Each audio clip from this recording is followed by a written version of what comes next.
By 2030, nobody was surprised that the farm industry sector was holding up. Demand was through the roof from farmers who needed smaller, more flexible harvesters and threshing machines suited for differential seed sizes. Those in the know had seen this shift before when the chemical industry had seamlessly moved away from artificial fertilisers toward more organic supplies for the farm industry, some even specialising in probiotic elements for the silage industry. But it was a surprise to see a pop-up furniture industry built around recycled fence posts. The ironbark and grey box posts were difficult to mill, so farmers bought new, smaller bench mills and made good money selling boards to furniture makers.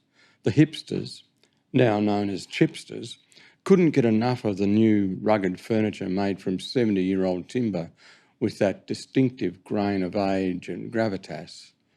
The second income helped marginal farmers regroup while they converted their operation to different grains. Yes, the farmers were pulling down their fences. Those on marginal lands with remnant bush were selling their cattle and sheep and moving into high-return Indigenous grain production. No chemicals, no ploughing, no irrigation, no pesticide. For the first time in 30 years, they were making a profit and could see the prospect of keeping the family on the land. The local football club still had a centre-half forward. The netball club retained their wing defence. The junior clubs could rely on fielding teams for the next 7 years. The grocer smiled. The publican bought a new ute. An Aboriginal woman became the mayor. The blackfellas were back. The government had been dragged kicking and screaming into taking global warming seriously, but it happened. Some members even sold their coal shares, which had been gifted to them by the industry to keep them somnolent. But this was a different era. The electorate was prickly. The children who had lectured their dairy farmer dads on recycling soft plastics were now the dairy farmers, and having seen the foreign milk companies and supermarkets milk their parents of everything but the skimpiest return, were now selling off their cattle and growing grain instead. Now the farmers were making their own minds up, and big business found they had to speak a different, more conciliatory language because there were blackfellas on the land too. No sooner had the government done a mea culpa on climate change and environmental protection than they were confronted by an electorate that believed a different history to the one the government had learnt at Carey and Kings. Some of those electorates were in country Queensland, Victoria and New South Wales, and they were prepared to boot out national senators, even though they had sold their coal shares. Blimey, the people were unreliable. Marginal farms that were being foreclosed by the banks, farms ruined by irrigation and salination, and properties where clear felling had rendered them unproductive, were up for sale. And the cranky electorate, the same electorate that now believed a different history, insisted that many of those farms were sold cheap to Aboriginal families and cooperatives. The electorate was sick of the waste and inequity present in how Aboriginal employment schemes were managed, and they were scandalised by the outright corruption in the water privatisation that had turned Swiss bankers into billionaires and driven Australian farmers to the dole. Yep, the electorate was voting differently, defiantly, and no one in the Greens, Liberals or Labor was going to be able to pull the wool again. And despite the protests of banks and politicians, it was finally seen as possible to change economic direction without damaging the economy itself. But back to the present day, and in the wake of the year that was, maybe this all sounds impossible, like a mad fantasy, a utopia. But the seeds of 2030 are there. In fact, they've germinated in the fires of 2020. We've had an exciting summer on Yombra, our farm near Malakuta.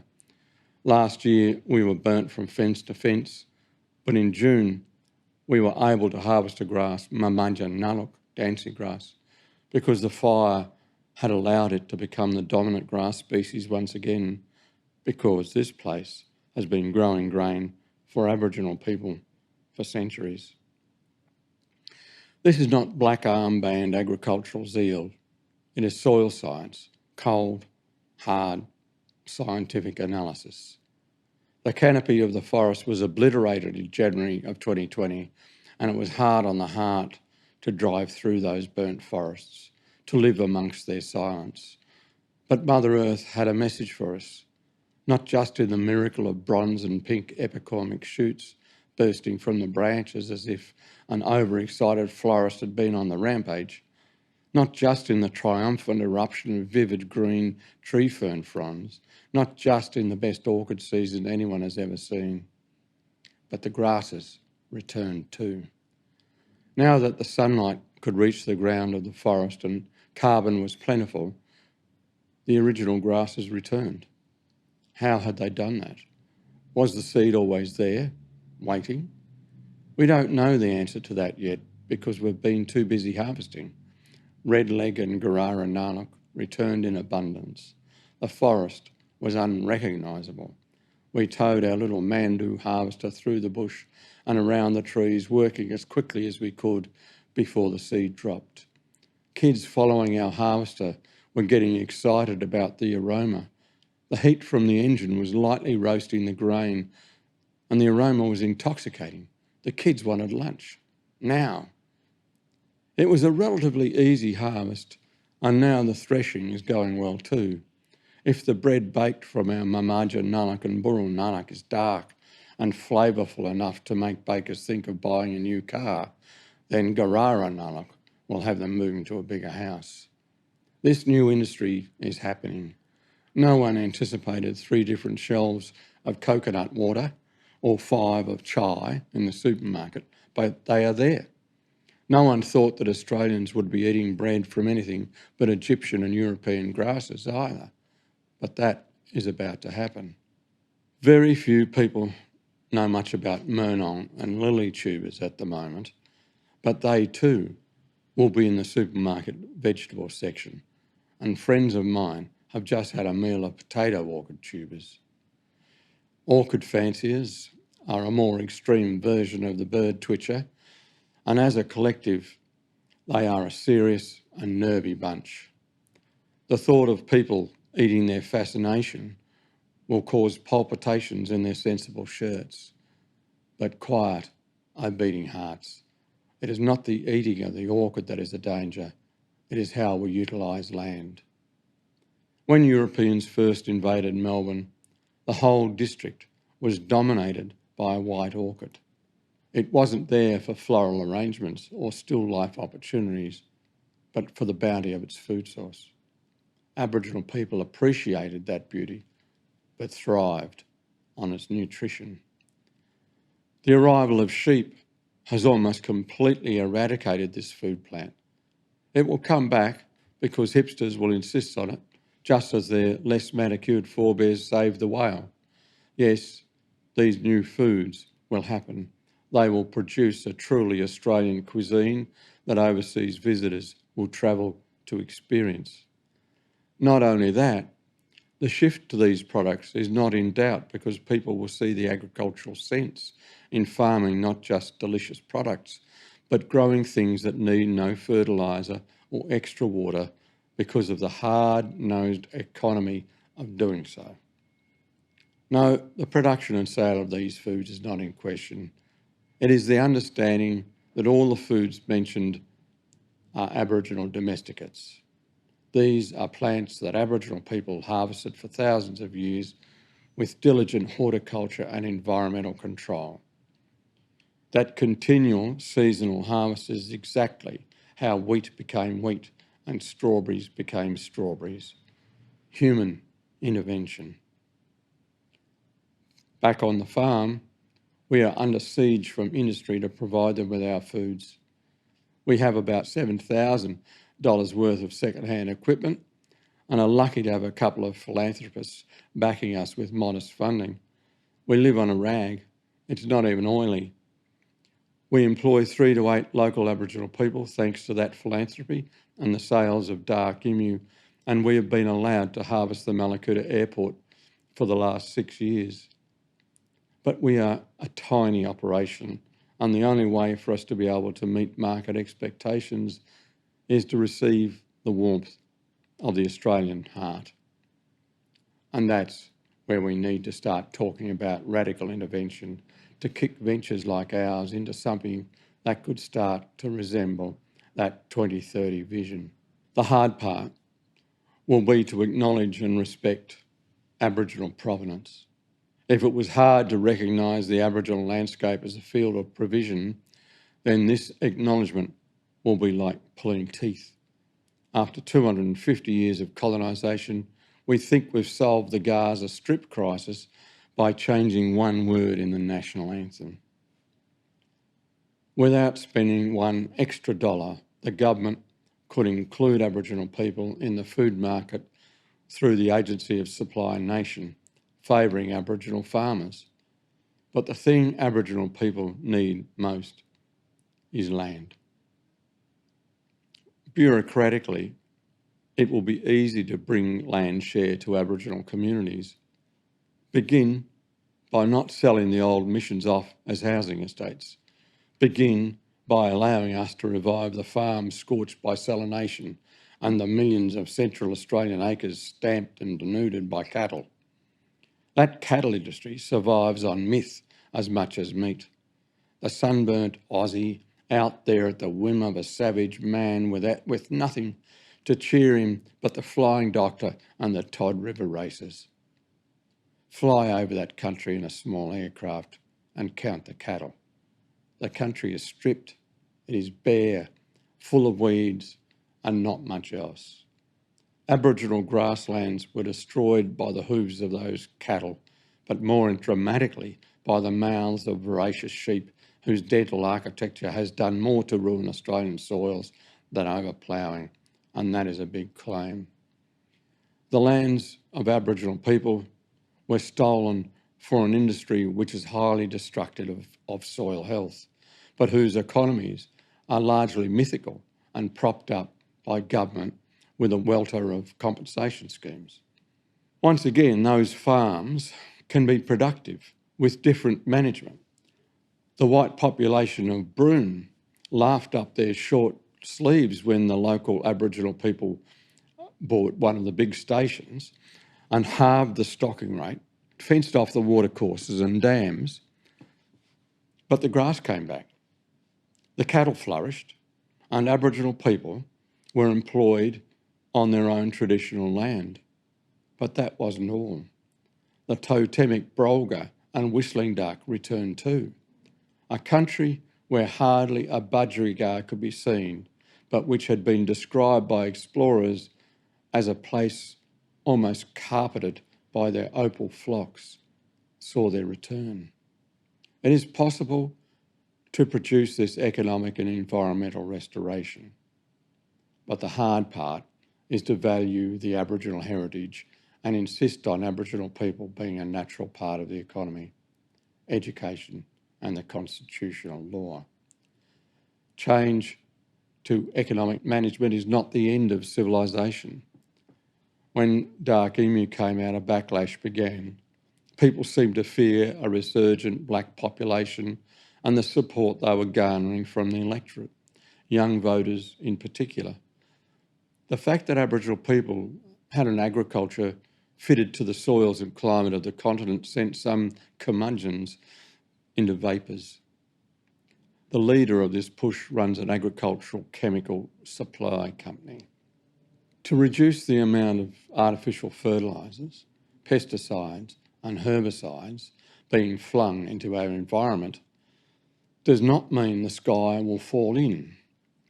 The industry will survive but will be making other products. Why do we eat wheat? Because our grandfather did? Why do we eat sheep? Because the English did? We will always eat meat and wheat, but we will eat other things as well. Australian things, kangaroo and kangaroo grass for two.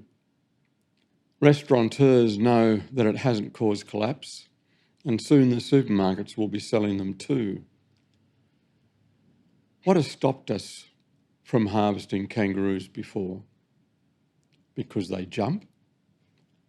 Aboriginal people solved that problem by driving mobs of kangaroos gently up a slope into holding pens and then selecting the killers, young males.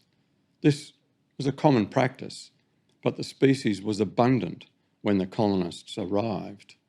The country had been made friendly for kangaroos. Grasslands positioned between forests so that the animals could be easily located and harvested. The indigenous grasses and tubers were cultivated over huge areas. Many explorers came across fields of these crops, which were so vast they could see neither the beginning nor the end. Lieutenant Grey in Western Australia couldn't walk across the yam fields because they were so deeply tilled. Thomas Mitchell rode through 9.5 miles of stooked grain, harvested grass gathered in haycocks ready for threshing.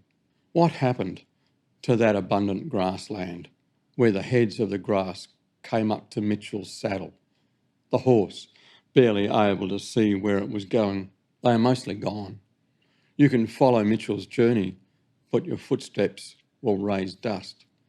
The light soil is being ploughed so multinational entities can plant cotton, a plant so thirsty it will be possible to grow it, unless, of course, our government cooperated with those companies to steal water from other Australian farmers and towns. Farmers will soon rebel against this theft from which their preferred political parties have failed to protect them. And the public will rebel against the fish kills every summer, which they are told are the result of drought, but which are in fact a result of corruption in the water market. All this logic is being pursued by younger people around the world, alarmed by the profligate waste and environmental banditry of their parents and grandparents. It will move very quickly from kids lecturing parents about recycling soft plastics to adults abandoning the big Australian miners who pollute Indigenous lands for profit under the assumption that no one cares. Those kids might only represent 25% of the market, but no economy can afford to ignore that kind of market share. This argument and subsequent change will not see capitalism disappear, but its morality may be unrecognisable in 30 years' time. The indications of that change are that the world's biggest car companies are ceasing the production of petrol engines in a few years' time, and the world's financial market has already deserted coal. I see these mad kids with their funny haircuts and funny food tastes volunteering on the farm, and my eyes are opened by their dedication and enthusiasm. But what really swells my heart is to sit at a table with three young Aboriginal people at the end of the day as we share some chilled cans of dark emu produced from our own grain, and have them tell me of their pride and excitement at working on their sacred Yuin land. One talks about replacing the engine in his old ute because he is now earning a reliable wage. One tells of how he is just engaged to the girl he loves. We sip our own beer as we look over the river and lakes and the softening evening sky and follow the flight of Yumbra, the black duck, as it returns to its home in the bulrush, which gets us talking about Kumbungi, the bulrush, the best source of fibre that Australia has refused to use for 250 years, and the most beautiful salad vegetable the colonists have never eaten. Just one more example of a food source and an environmental boon. Instead of spending billions on poisoning or grubbing out bulrush, why not turn it into a key ingredient to supply the new Australian cuisine? It will be a different Australia, but it will not have taken one economic step backwards. Brave old world.